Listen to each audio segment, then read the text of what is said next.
पति बात एविस ने सही सुना है तुमने। जो आदमी जितना अधिक बेवकूफ़ होता है उसे उतनी अधिक सुंदर पत्नी मिलती है। पत्नी खुश होकर रहने भी दो। मेरी तारीफ करने के अलावा कभी कोई और भी काम कर लिया करो।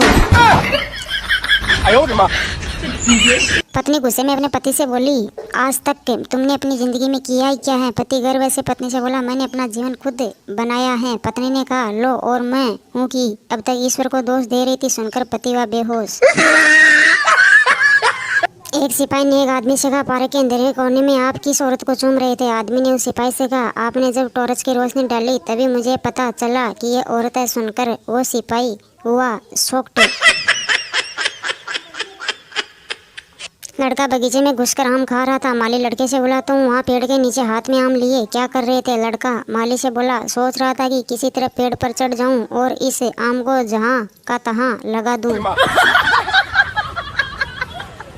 मरीज ने डॉक्टर से कहा, डॉक्टर साहब आप दूसरों को तो धूम्रपान छोड़ने के लिए कहते हैं और आप पीते हैं। डॉक्टर ने मरीज से कहा, मैं अपने आप न पीऊँ तो इसकी हानियों को कैसे जानूंगा? सुनकर मरीज को लगा झटका। बेटा माँ से बोला, ठीक है माँ, आज मैं करेला खा लेता हूँ। यह सोचकर कि करेला खाकर जरा हट्टा कट्टा हो जाऊँ, फिर देखता हूँ किस माई की लाल की ताकत है जो मुझे करेले जैसी कड़वी चीज खिला सके। बेटे की बात सुनकर माँ बेहोश।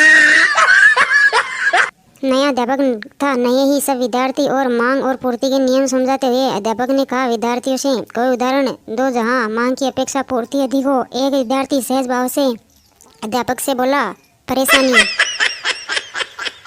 अशोक मुझसे छाता ले गए थे, वापस दो। रमेश अभी चाहिए क्या? उसे तो मेरा मित्र उमेश ले गया। अशोक छाता मुझे तो नहीं चाहिए, जिनसे मैंने उसे मांगा है वह कह रहा है कि उसे आगे जिसके छाता लिया है वह लेने के लिए उसके घर पर खड़ा है।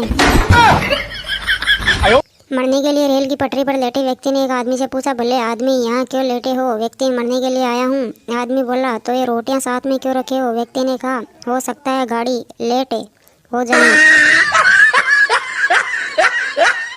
पत्नी पति से बोली, जब तुम तेजी से कार चलाते हो तो मुझे डर लगता है कि कहीं कोई दुर्घटना न हो जाए। पति पत्नी से बोला, बेवकूफ़ औरत, ऐसे मौक़ों पर तुम डरो मत, मेरी तरह चुपचाप आंखें बंद कर लिया करो।